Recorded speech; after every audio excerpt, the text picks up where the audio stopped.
Hi, everybody. I'm Ralph Ben-Murgy. Welcome to Not That Kind of Rabbi, a continuing series of conversations with people that I have admired and understood and didn't understand and tried to figure out and all the rest of it. Clarification, as always, not a rabbi, but wouldn't be this kind of rabbi if I was. I'd be another kind of rabbi. One that actually isn't in a congregation doing crazy things all day long to try to make everybody believe that they're really good people when really we're all just who we are, and we have our good in moments and our bad in moments, and that's just the way it is. Little piece though, in terms of two things. One is I woke up this morning, I was filling in at a jazz radio station, Jazz FM 91, doing the show from 9 till 1, doing it the last few weeks and this week as well. And I love being there, and I had a good time. But I put on my Twitter account, and the hashtag that was trending was Jewish privilege. And somebody had put things out about Jewish privilege and the old canards about conspiracy to rule the world, and what's with these Jews. And then there was all the other stuff from Jewish people, mostly talking about you want to call this a privilege. And one of them was with a man sitting there with his concentration camp numbers on his forearm, and a lot of people talking about the generational trauma of being a Jew. There are good times for Jewish people in societies at some times, but they never last very long. And what I've always said is that to be a Jew in any country is to be someone in a rental. My people, 500 years in Morocco, expelled from Spain in 1492, which everybody here knows is the Columbus invasion of North America. But there we lived with the Arab population for 500 years in one way or another. And my father and my mother's people both ended up there. But in 1956, there was the Pan-Arab nationalism, Gamal Abdel Nasser, the removal of colonial power in the French North Africa, of Tunisia, Algeria, and Morocco. And with that came a backlash against the Jewish populations when no one felt comfortable. And a population of 268,000 Jews was reduced to what today is 2,000 Jewish people at most in Morocco. So we are a people who always move.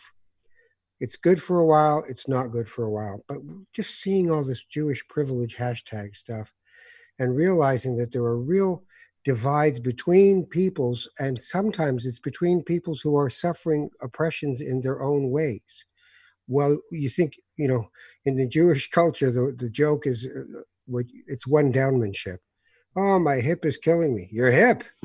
Your hip. You should try. My knees shot. Totally shot. Your knees. I've got a thing in my heart, the ticker thingy. Your heart. So we can go like down the rabbit hole of misery. But what I wanted to concentrate on instead, and I didn't get into the Twitter fight because it's not worth it, but what I wanted to concentrate on is that idea that so many peoples in the world suffer deep and profound generational trauma, and that it's passed on from one to the other, and we live it out, and we believe sometimes perversely that it gives us an exceptionalism. It gives us, oh, you know what? We're actually not beneath you. We're above you.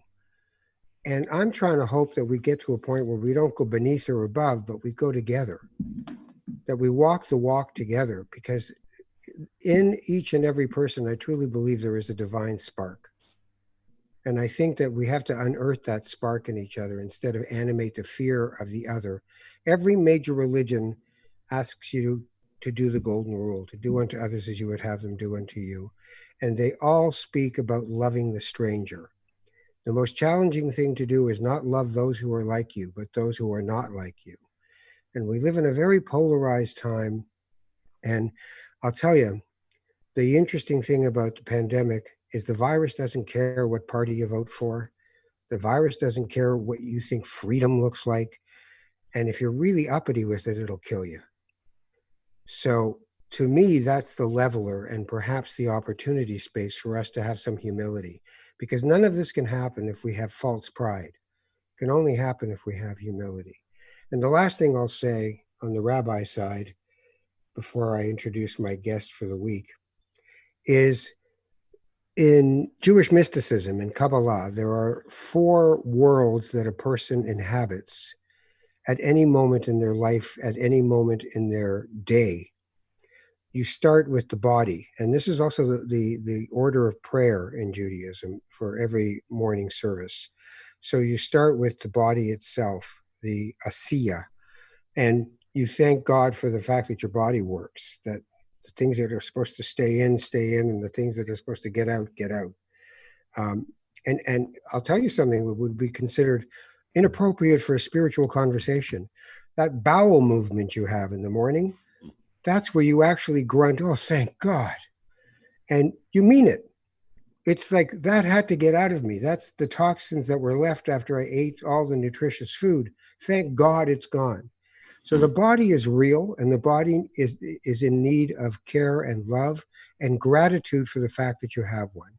And from the asiya, you go to the yitzira, which is the heart, and the ability to connect yourself to the heartfelt things and not close yourself off to yourself and to other people, because spirituality is a relationship issue of you to yourself, to others, and to the universe.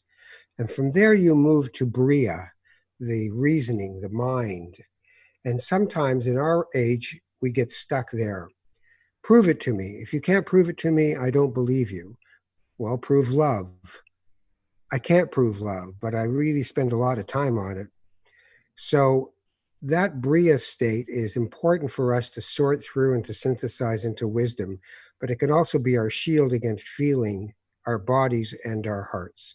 And the final stage in prayer is Atzilut, which is transcendency.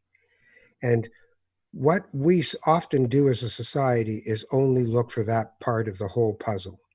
I really want my mind blown. I really want a lightning strike of emotion and feeling, and then I'll have seen it. And hallucinogens, when we were younger in my generation, were the kind of shortcut, the pass go, collect $200 into seeing the Atzilut, into seeing the transcendency, the oneness and unity of everything.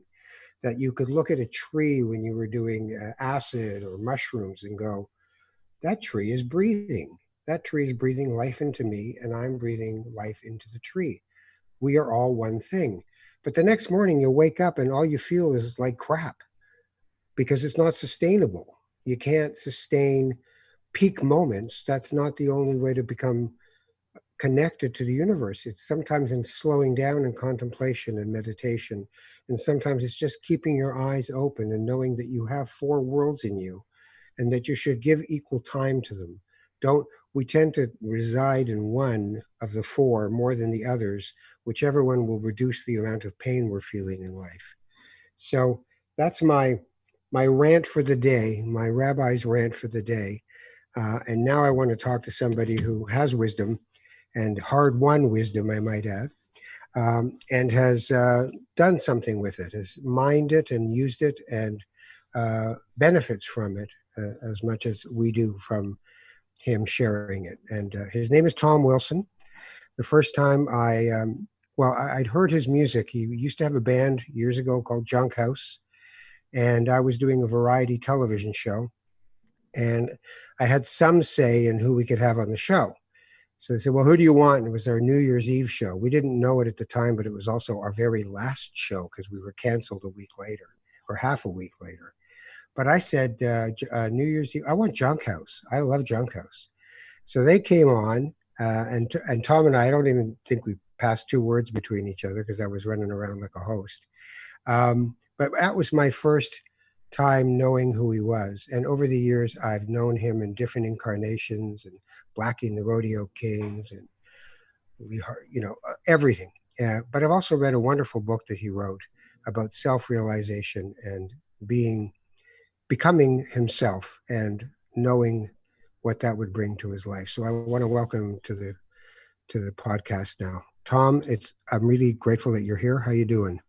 Really good, Ralph. I have to tell you that that was some beautiful wisdom that you laid on us, me, the poop thing though is real. I'll tell you. As I get older, it is a thank God moment. Yeah, yeah. Well, you see, people, somebody, I was speaking with a Hawksley workman a little while ago, and he was talking about putting tiling on a floor and all the satisfaction he got. And I said, one of my rabbis have taught me that God is in the laundry, not in the Yeah. clouds, right? No.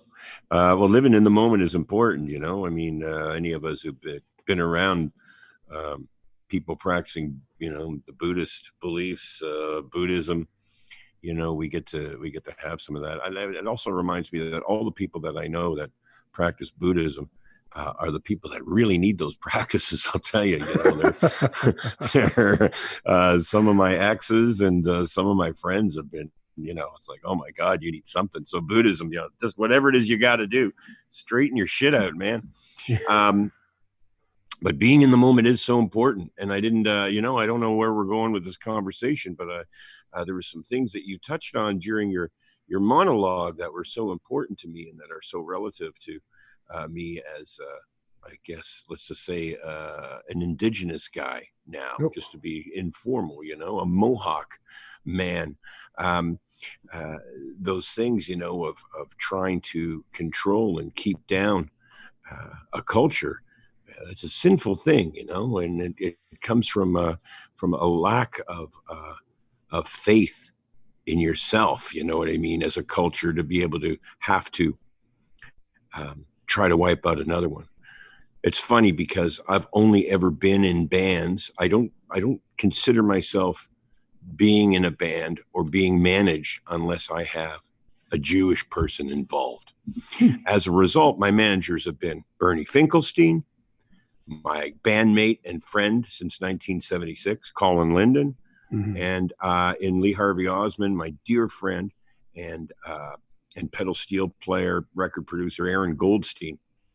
And it seems to be that Colin Linden pointed out to me, he says, I know why we've been friends for most of our lives.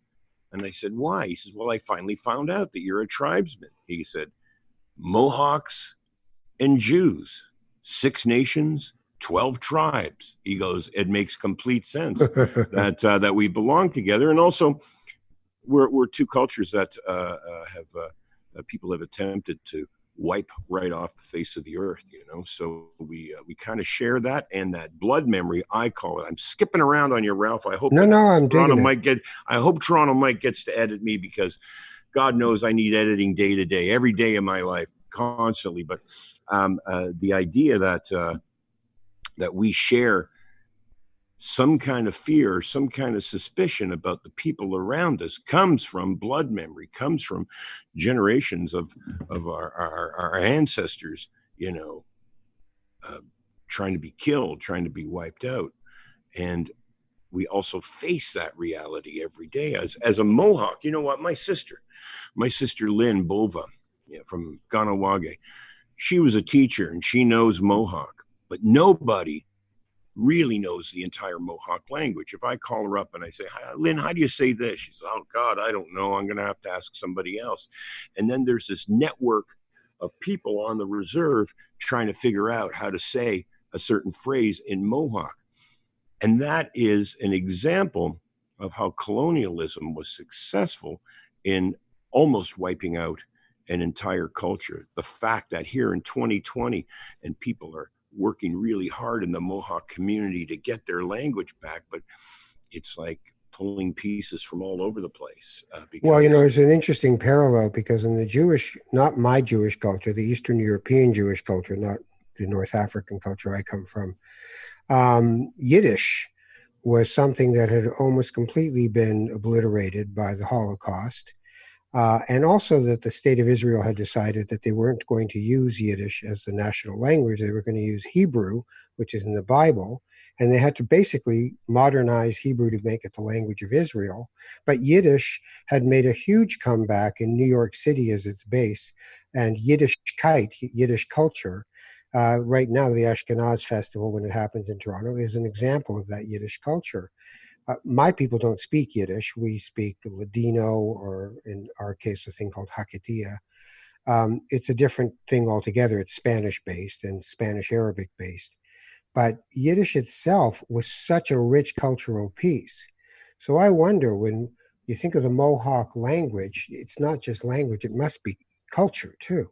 That there's all It these is culture tentacles. too.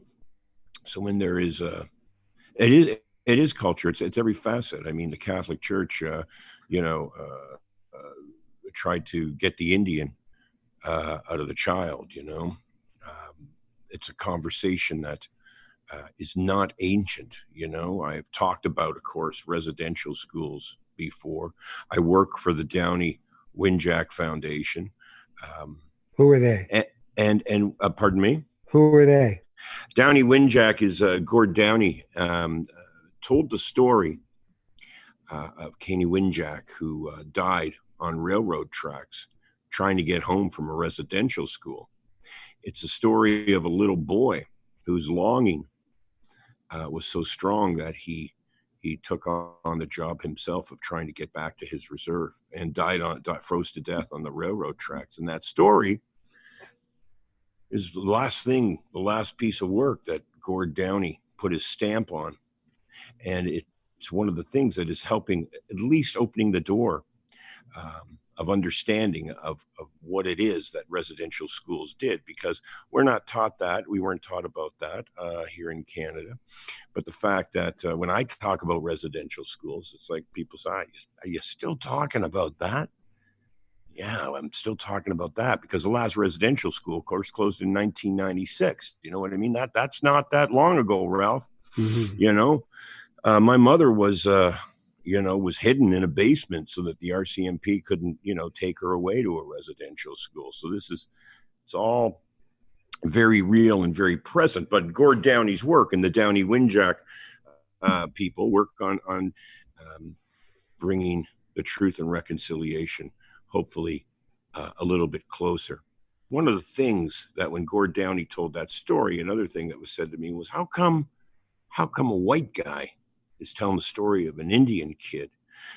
And I thought that was a silly question, because it's so important that we are all telling each other stories. The way to understand one another is not by pointing fingers at one another and necessarily hanging your hat on the actions of people in the past. It's to tell each other stories so we can understand one another.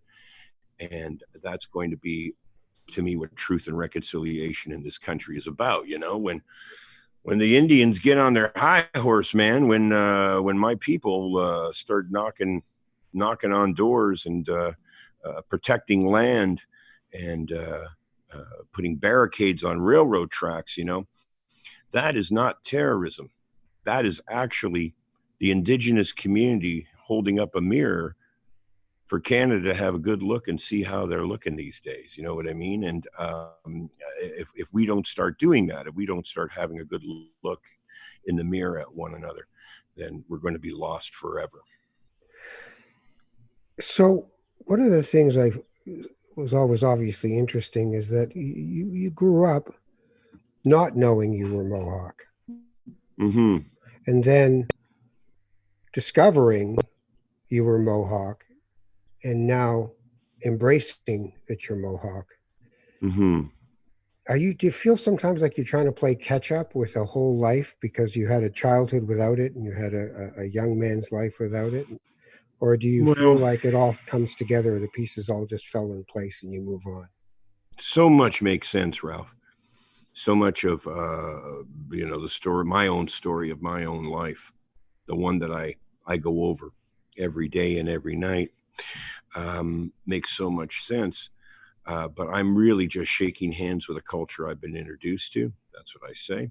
I am 61 years old. I'd like to have 20 more years on this planet so that I can keep working, creating art, music, and writing that shines a light on the Mohawk culture.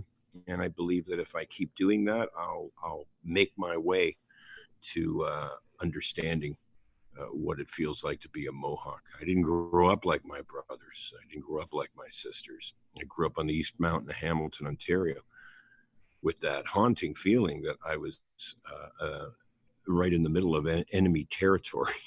It was that feeling, and nothing against all the wonderful people I grew up with, but being surrounded by English and Scottish and European people, it something in me felt like I was in the wrong place, that I better not get discovered. Right. So I might have got a little off track there, Ralph, but my work now is to not declare myself necessarily a Mohawk, and I'm not going to pound on my chest, but I'm going to work hard every day. And I swear to God, for the last 7 years, I've worked hard every day, expressing myself creatively, because I'm not an iron worker like my brothers or like the 7 generations that came before me. I come from 7 generations of iron workers, Ralph. Those are the guys that, those guys I saw building New York and Detroit and Chicago and Pittsburgh. And my great grandfather, I walked into my sister's house for the first time. And if you go into any home in the reserve, you'll find people have these statues of that famous photograph of those guys eating their lunch building Rockefeller Center, right? That famous photograph, because everybody in Ganawage has somebody in that photo that they're either related to, or that was a next door neighbor, or that was a great uncle. And I walked in, I said, "Hey, Lynn, isn't that cool? You got one of those statues of that famous photograph, those guys eating their lunch building Rockefeller Center." And she said, yeah. She goes, "Yeah, the 4th guy in, that's her great grandfather." And I looked at that and I thought, I can't, I've been looking at this photograph all my life, looking at my own blood, in that photograph on the cover of Life magazine, and murals of it painted in New York City. And I think these guys are eating their lunch 50 stories above Manhattan. And I swear to God, I get nervous getting on a step stool to change a light bulb. You know what I mean? So some things about my culture just did not connect, that being one of them. But there's so many other little pieces that I wasn't taught. And now I'm catching up. And now my mother, who is helping me, who I've been introduced to 7 years ago as my mother, is helping me along with that. So when it comes to incorporating this into your life and your art, how does that look? How does that manifest itself? Well, here's the funny thing about, I'll just use the term blood memory again.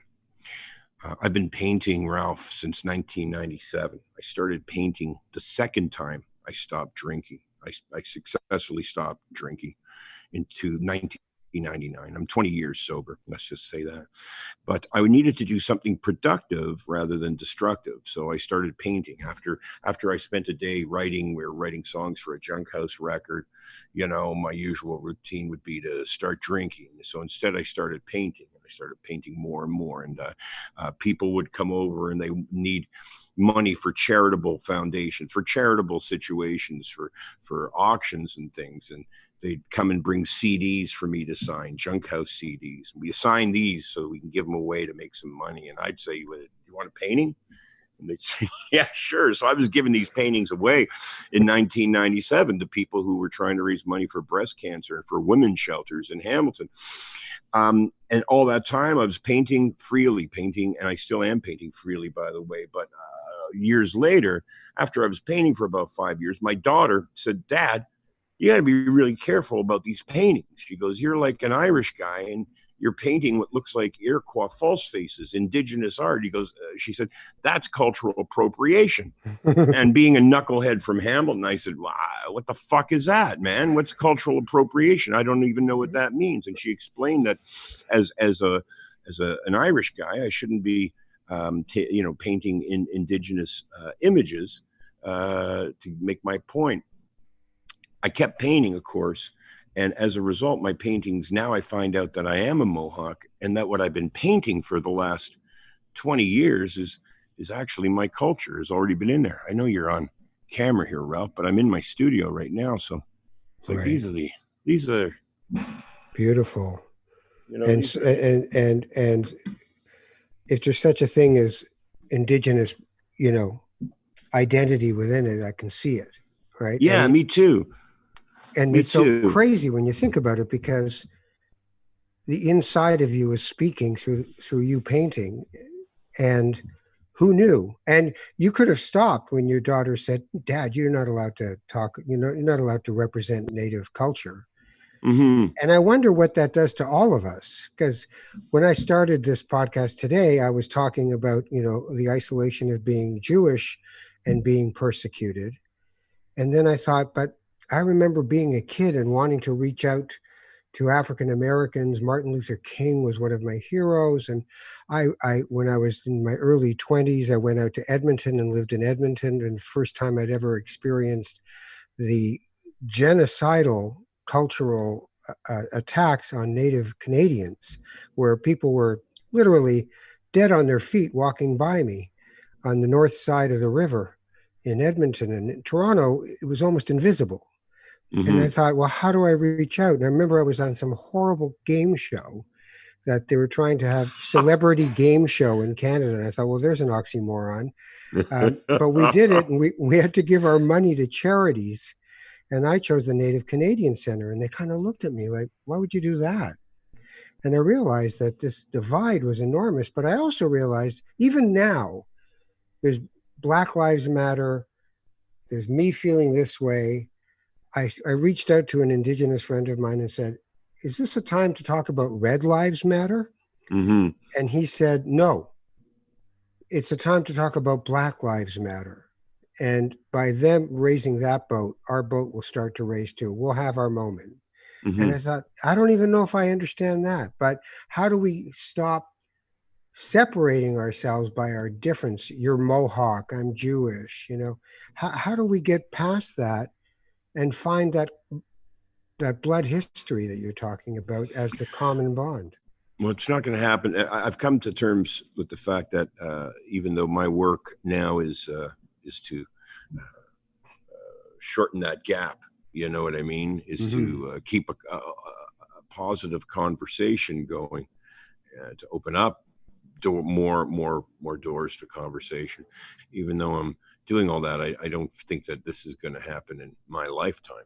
You know what I mean? Maybe my grandsons, will be able to experience the work of generations of Indigenous people working for justice, because that's what we're talking about. And you know what? There's nothing that scares people more than the word justice. The people who are afraid of the word justice are usually the people are afraid of it because they're the ones that made the laws, right?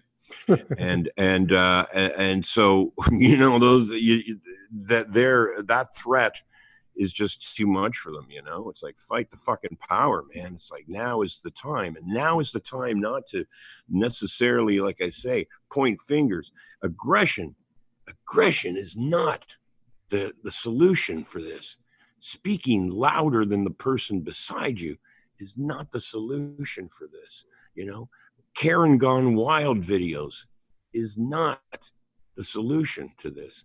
It's understanding one another. And the only way we can understand one another, I believe, is by telling each other stories. In Canada alone, the Indigenous and colonial stories are so rich and so important that they have to be told.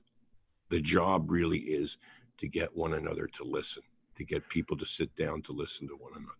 Well, one of the things that's come to me recently, being reminded of, is the way to do that isn't to just really try and listen. It's to be curious.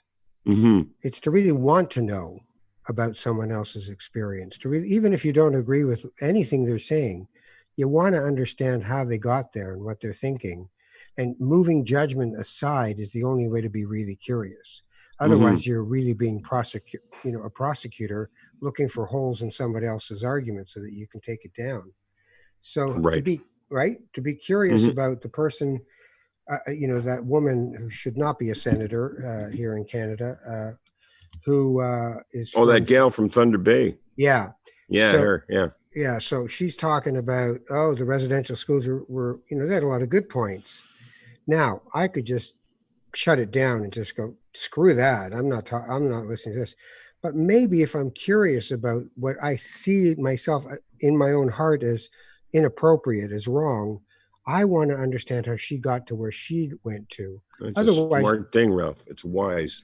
well, she won't be heard. And like you just said, we want to be heard, not just the people who you believe or I believe are right, but everybody wants to be heard. So if you're curious, even though you're repulsed by what you've heard, it doesn't mean you then go out and condone people hating other people, but it does mean that you can try. You know, native justice circles they're circles, they're not lines. Hmm. Everybody's equal. Everybody has to look at each other. There's no head of the table. There's no judge on the podium, right? So Right. that's how we learn from each other, I think, right? Uh-huh. I believe it. I don't know.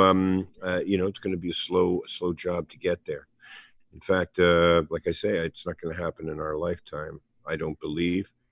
But at the times that we're in right now, it's the beginning of something better. That's all I can think of. So That, when you that think of, we're on to something better. but that's something to think that you're not going to get, that's a Moses moment, right? Right? You can take him to Another famous Jew. you can take him to the Jordan River, but you can't cross in, right? No. So maybe that's the work you have to do. Maybe it's the work you have to do. And you know what? You can't be, it's funny. You said something about, the people think the Jews are trying to take over the world, if the indigenous population was in the same profile as the Jewish population, they'd be saying the same thing about us. But the fact of the matter is that when the world is tried to take everything from you, the fight back might look like you're trying to take over the world, but you're just trying to, you're Yeah. trying to gain ground back. You're trying to gain respect, not only in your community, but for yourself back, after you've been stripped of your humanity, after you've been beaten and killed en masse. That's a long road back, Ralph. You know what I mean? The Yep. Jewish culture is, to me, on a road back still. I mean, after thousands of years of persecution, the road back is going to be a long one. Yeah. And there's moments, right? There's moments where it seems like, hey, Sally Field, they like us.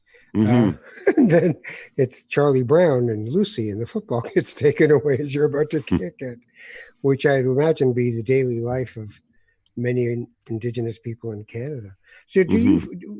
where do you go spiritually? Because you grew up one way, an enormous piece of information is added to your life. Do you gravitate towards that Indigenous spirituality? Do you just think, hey, I am what I am, I can't change all these fundamentals? What do you do? Well, as soon as I try to move too fast, Ralph, Yeah. because I think moving too fast is the wrong thing to do. I think of Woody Allen in, I think that was the movie Annie Hall, when he decides to become a Catholic, and he goes out and he has this paper bag, and he pulls out like a Bible, and he pulls out like a crucifix with a cross with a little man on it, and then he pulls out this giant loaf of Wonder Bread. And it's like, well, the answers for me aren't in a drive-through. You know what I mean? It's not like I'm going to order my culture up at one window, pay for it, and pick it up in a bag in the other. And I'm not going to reach into a paper bag and pick out what I think are the the important components to understanding my culture. They're going to come to me, and they're going to come to me, I swear, every time I go nose to nose with a canvas and I paint, every time I write, every time I write music and sing music. That is where I go to war. I'm 61 years old, Ralph, and I go to war every day.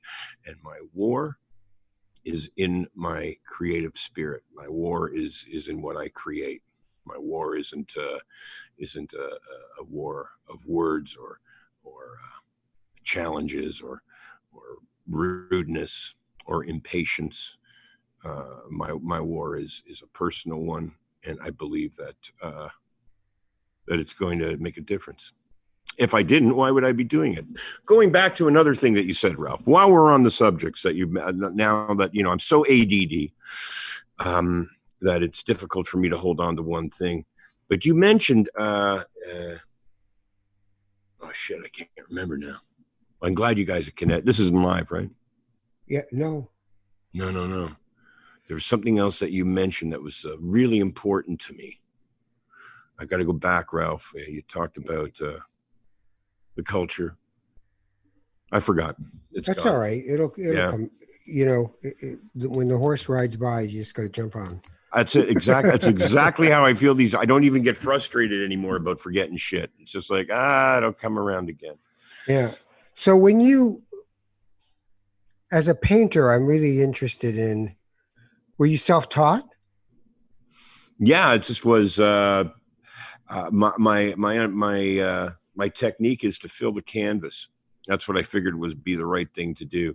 So that's what I started doing, and I started painting simple images.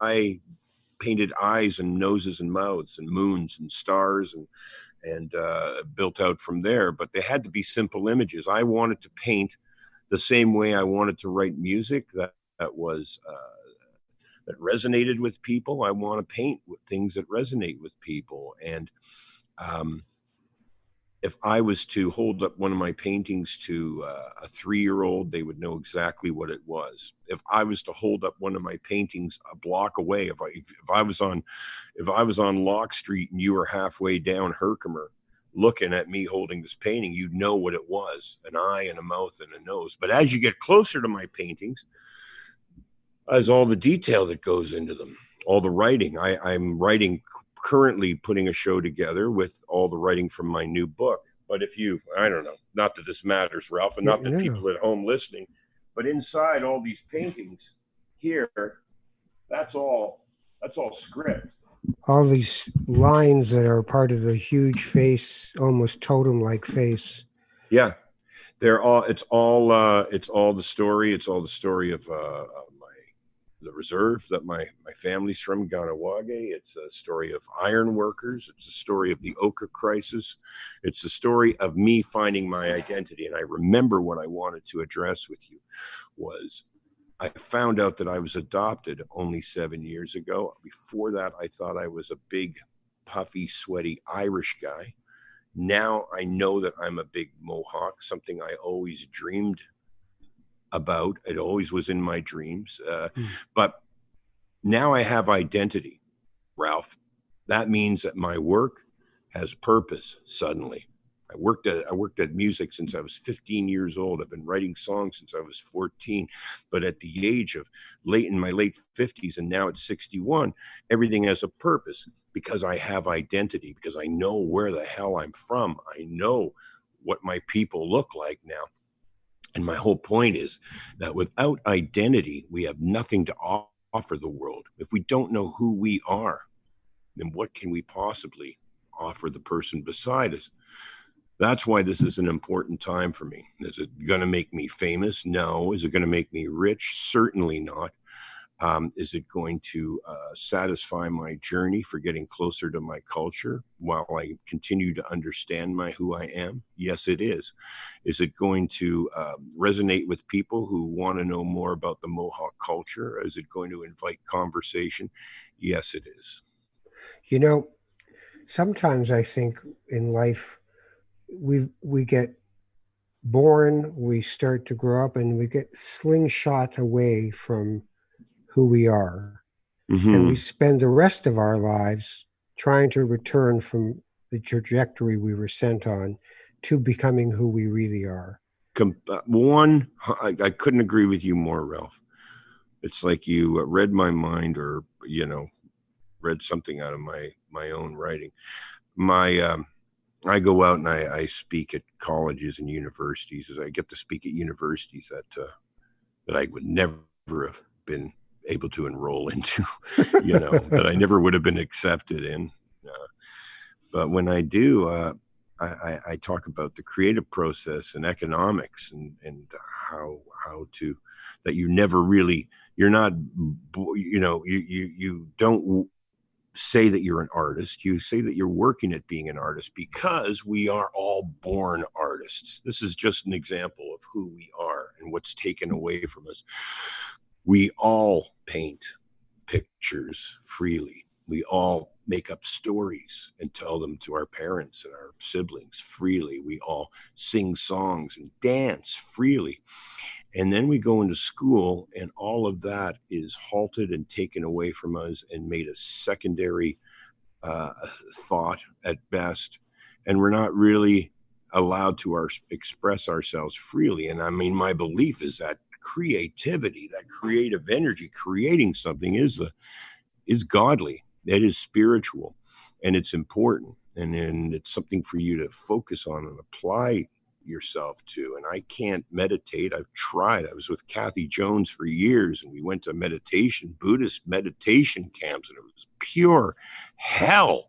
And then we'd get in these giant fights after trying to be quiet for 12 hours a day. Now, can you imagine me or Kathy Jones being quiet for 12 hours a day? We'd get into the car and we'd get in these vicious arguments, which are so anti-Buddhist. It was crazy.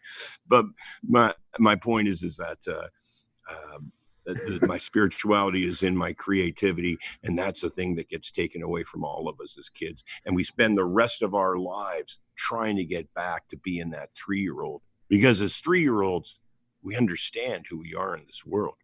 Yeah. You know, it's, I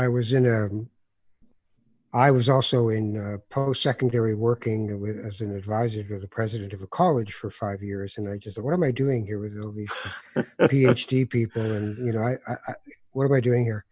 And one of the things we did, though, was from Buffalo State University. They have a creativity, Masters of Science in Creativity. Mm-hmm. And they have they invented the word brainstorming, Buffalo State University. Yeah. I didn't know that. Yeah, so they have a creativity workshop that you train to become that, a facilitator.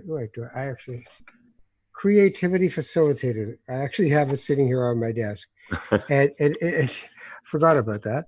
And everybody was talking at the beginning. It's a 3-day workshop, you know, for the first stage, and then you do that every year, 3 again. So they're talking about what you're talking about, that we you know, Ken Robinson's TED Talk, where you start with a kindergarten class. It looks great, you know, all beautiful art everywhere, and streamers and color and creativity and innocence. And, you know, by grade 3, the room's about half that much, and the rest is sort of, you know, how to spell. And then by early high school, it's over. You're in a factory, you're sitting at a desk, you're moving forward. But, you know, and everyone was saying, oh, schools kill creativity. And I just had this moment where I thought, no, wait a minute. We kill our children's creativity out of fear that they're not going to fit into this society and they're not going to make a living. You're so dead on. Yes. So it's not we ask the system to do that. Go get your report card. I want to see how you did, you know. Go take something. What do you mean you want to be a musician? What are you, crazy? Mm-hmm. Right? So what we do is we shut down our kids' ability to love and learn in a creative fashion. I also believe, though, that we have decided that a spiritual life is naive. It's just like, oh, that's cute. You know, you believe in God, or you're, you know, you're a meditator. That's so cute. I wish I could do more of that. I'm going to go get my Lululemon pants. I'll meet you at yoga. You know, and because of that, we've shamed ourselves away from the mystery part of life. We just want the facts. You know, it's Dragnet from here on in, just the facts, man. So when you talk about it, I just think it is a struggle. It's a daily struggle to try to return to that without feeling like you're not doing the right thing.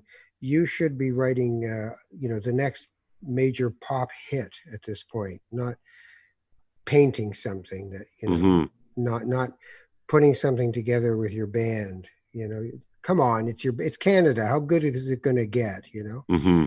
So what do you do? Like, how do you nourish the spiritual part of your life?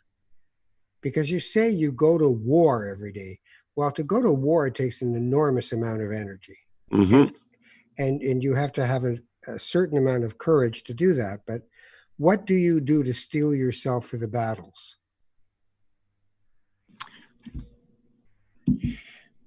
I go head on, Ralph, and I don't allow a lot of those things you said.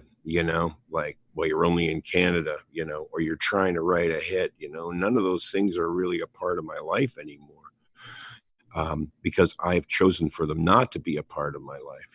I mean, I still get the calls to go and write for people, who are trying to get big hits, but it's not really my interest. My heart's not in it. My heart is in um, utilizing this new identity that I have.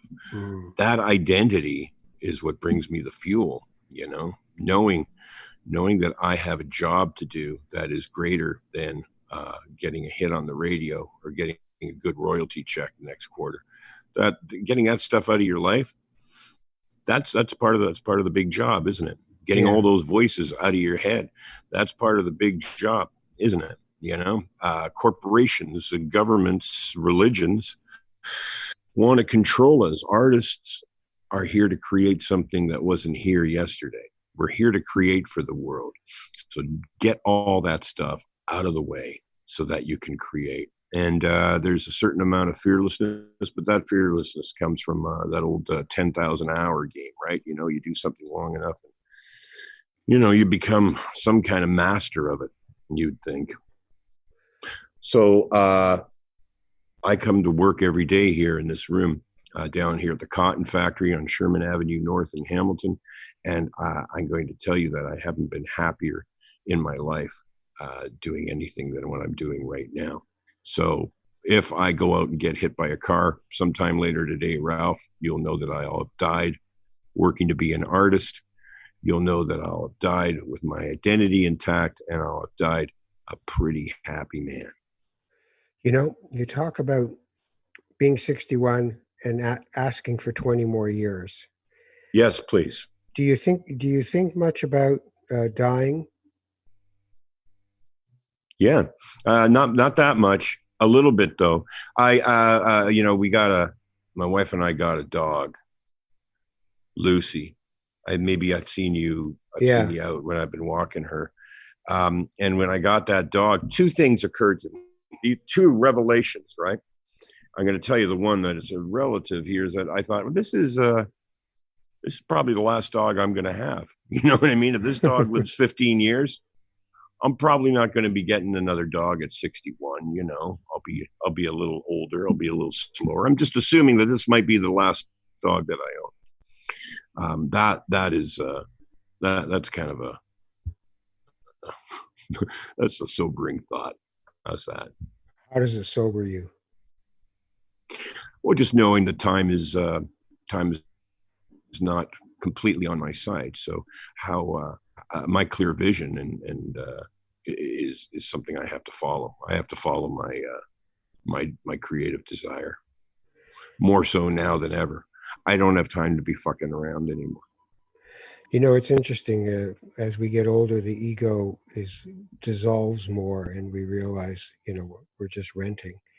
And you look at time differently, and you have to start wondering, when we were younger, and even as an artist, you as a younger person, the ego pushed you through, right? Your flak jacket was made out Uh-huh. of ego, and now your flak jacket is made out of identity and love. It sounds like Yes, absolutely right. Thank you for articulating what I can't.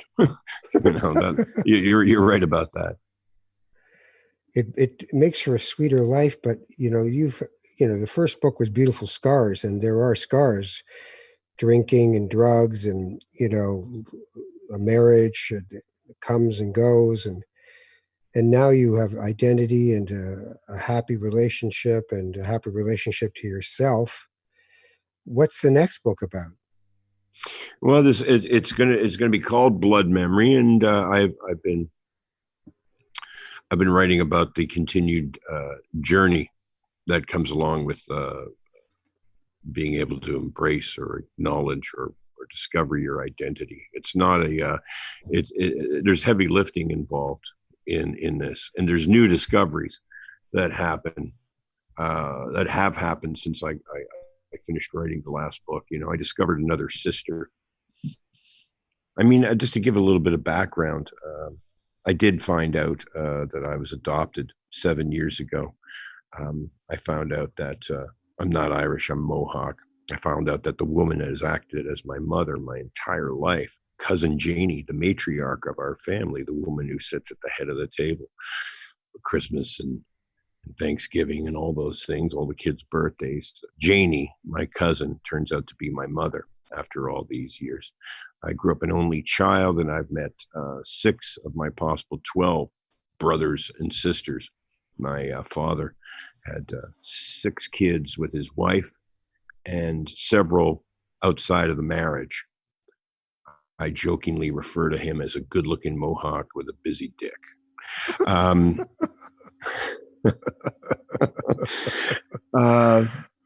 so with all this going on, I met my brothers and sisters. I've been embraced by my sister Lynn and my family.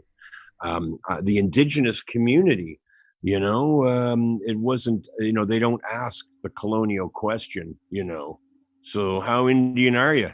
Because I do Right. get that question, it's like, you don't look much like indigenous guy, eh? Um, and I'm getting too old to punch people in the throat, Ralph. So it's like it's not very becoming of me to be striking out in the Kirkendale neighborhood. Um, Yeah. I'll meet you at so Dundurn Market. Right. yeah. Got to get a So sourdough. Yeah.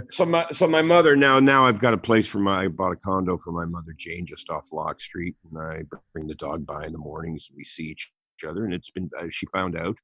I found out that I have a sister, that my cousin Janie, my mother Janie, had another baby 4 years after me, named Frances Wells, who I've had one conversation with, and who grew up in Trinidad. Who was Janie gave birth to her in Toronto, and she was taken to Trinidad. Well, this goes years later. Frances grows up in Trinidad, decides she wants to go to school in Canada. So she comes to Canada. She's got to go to prep school in Canada. And where she goes lands in Waterdown, Ontario in 1980. Wow. Okay. She Close to where you searches live. down, she wants to open up the files. She gets the files opened up. She searches down her mother, my mother, our mother. And Janie and Frances, my mother and my sister Frances, have had a relationship since 1980 that I didn't know about. I knew Wow. nothing about. And Frances didn't know anything about me. All right.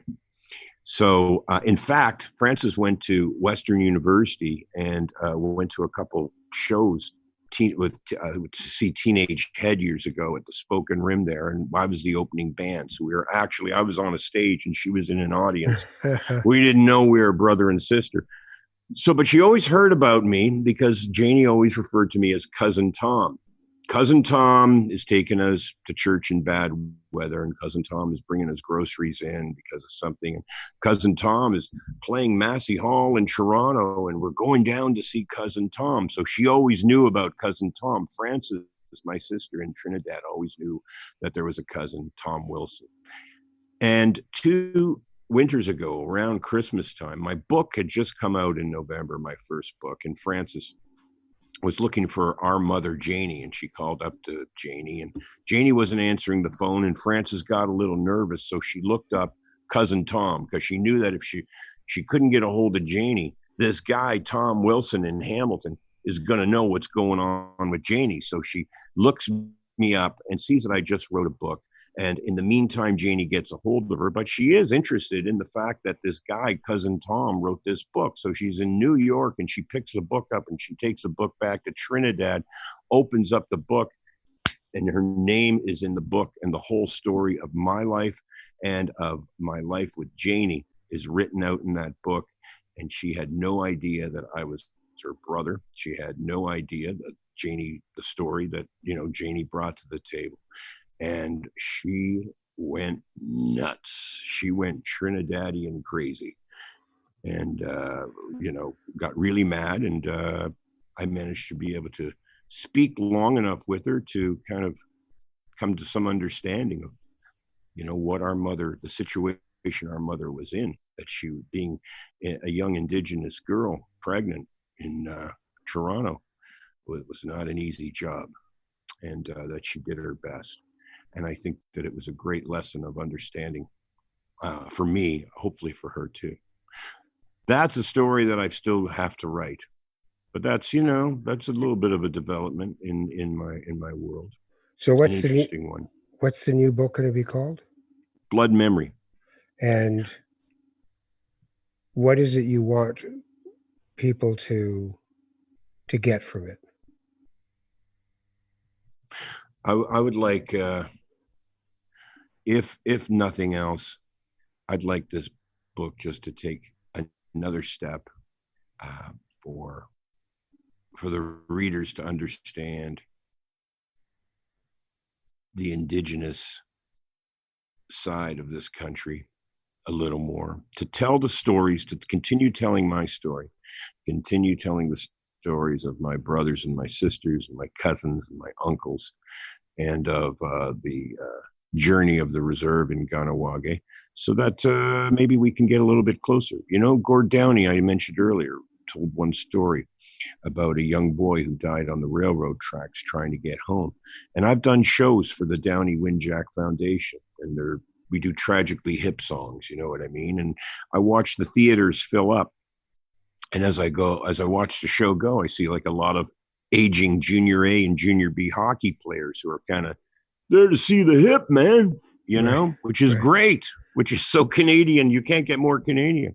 But as the show goes on, and as Indigenous drummers come out, and sage is burned, and the spirit in the room is gathered, and there's clarity in the room, and people are singing with their hearts, and chiefs come out and speak about, Indigenous issues and missing and murdered Indigenous women, and Windjack and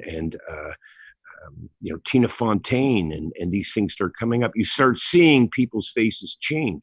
You start people going from wanting to hear Little Bones by the Hip to saying, wait a minute, there's something else going on here, and there's something else really important. There's something that I didn't know about.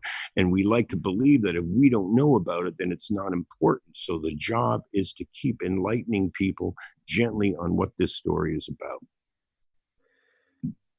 Transformation too, right? I mean, your transformation now to becoming not just the artist, but having some sense of a responsibility as an elder.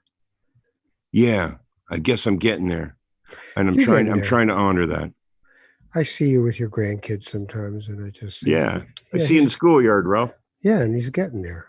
Yeah, I hope to keep getting there. I've had great teachers. I've had great Jewish people around me. I've had Bernie Finkelstein around me, who in one meal, let me see. Oh, okay, we were eating it on this great dim sum restaurant in Toronto, right near the art gallery. We were out for dinner, and he said two great things. Bernie Finkelstein said, we ordered our Chinese food, and somebody at the table said, oh yeah, no MSG. And Bernie said, no MSG in Chinese food? It's like driving a Porsche with three wheels. And then we were talking, and Colin and I'm always interested. Colin Linden follows his faith, and I'm always interested in the many holidays that Jewish people have. And Bernie Finkelstein interrupted. He goes, well, wait a minute, what religion, how did you grow up, Tom? What religion are you? I said, well, I guess I'm kind of a Catholic. And he was eating, right. One of those new religions. Exactly. And why am I talking about Bernie Finkelstein? Because he's a great example to me of a loving individual, and somebody that whose humor manages to get his message across. Well, you got to have more than just a stern look to get through life. You got to have some fun. Yeah. The one last thing I will mention that is important, that besides the art, okay, Ralph, is that a couple of years ago, McMaster University came to me and asked for my creative archive. So all my writing books and all these tapes from studios and paintings that I did, and they wanted to put together the creative journey. And I don't know if you know, McMaster University has an incredible library archives. I went there, they brought me in there. They showed me some of the things they had. And they had like the first draft of A Clockwork Orange, and they had scriptures of the Bible written out by monks from, 2000 years ago. And, they got Einstein's brain in Hamilton, Ontario. It's crazy. The stuff Crazy. that I'm not even making this up. You know what I mean? They got Einstein's brain at McMaster University. So when I said, that's all really cool, because giving your archives to a university like that, it's such a big step for me. And also it clears out my basement so my wife doesn't have to complain about my shit anymore. Right. So that's a good thing. But as I did that, I thought, I want to do something that's even more forward, that steps forward. And so I started the Indigenous Scholarship Fund in honor of Bunny Wilson. Bunny Wilson is the woman who raised me, my great aunt, really my mother. And so I've started that, and we are going to be launching. We're supposed to launch that on May the 5th, but then the sickness kind of took over the earth. So we've halted to January. We're raising $100,000 this year to bring Indigenous students to McMaster University to take care of their tuition and their books and subsidize their housing. And let's get that going, because the more Indigenous people that get through education and become our lawyers and doctors and leaders in the colonial world, I think the better this country's going to be. What a lovely thing. Honor, charity of mind and soul, giving away.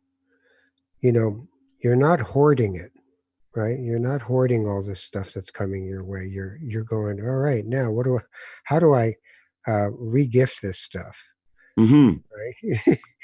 How do I put it back out into the world with a little bit of Tom in it? We just got to keep doing it, So I started the Indigenous Scholarship at McMaster. Also, every time I go through my Starbucks drive-thru, I always pay for the person behind me. You know what I mean? It's like every little thing, Ralph, every little thing. We all become shaman, I guess, in our own way, or at least, like I say, the more we understand ourselves, the more that we could give back to the rest of the world.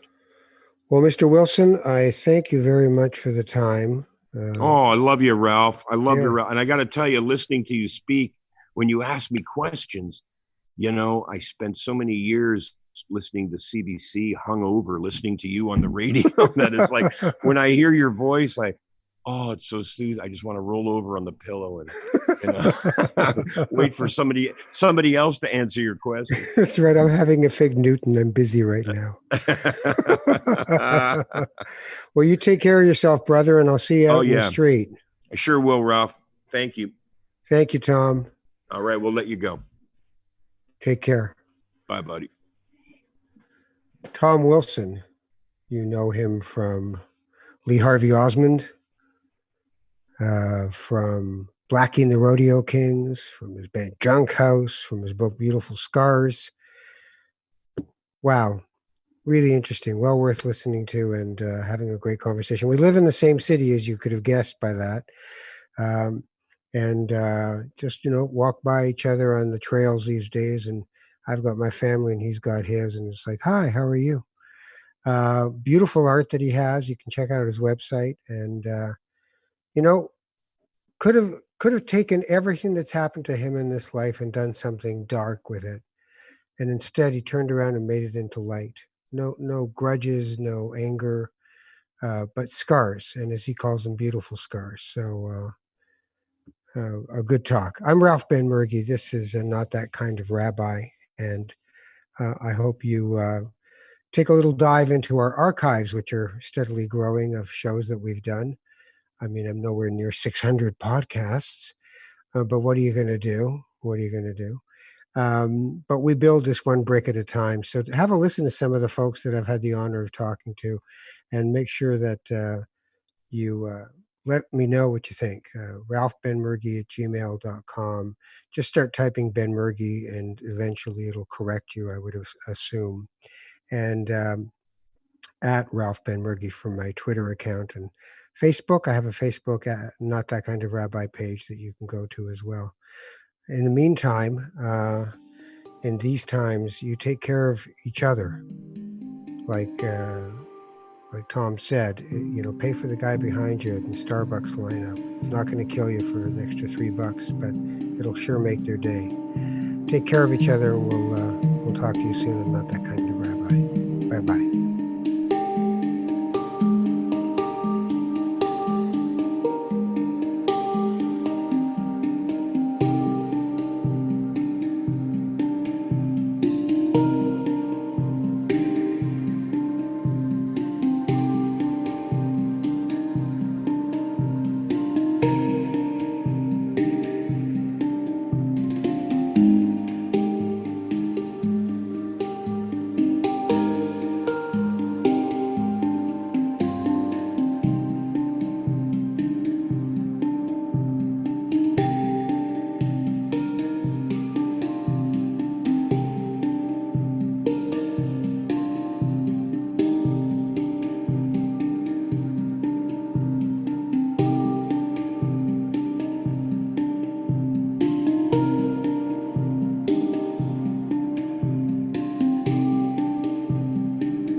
This podcast has been produced by TMDS and accelerated by Roam Phone.